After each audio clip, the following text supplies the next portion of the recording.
How to invite friends on Poppo Live.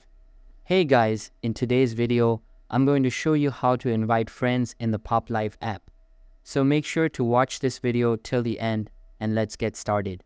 First, open the Pop Live app and log into your account. Now once you're in, go to the bottom right corner and tap on the profile icon.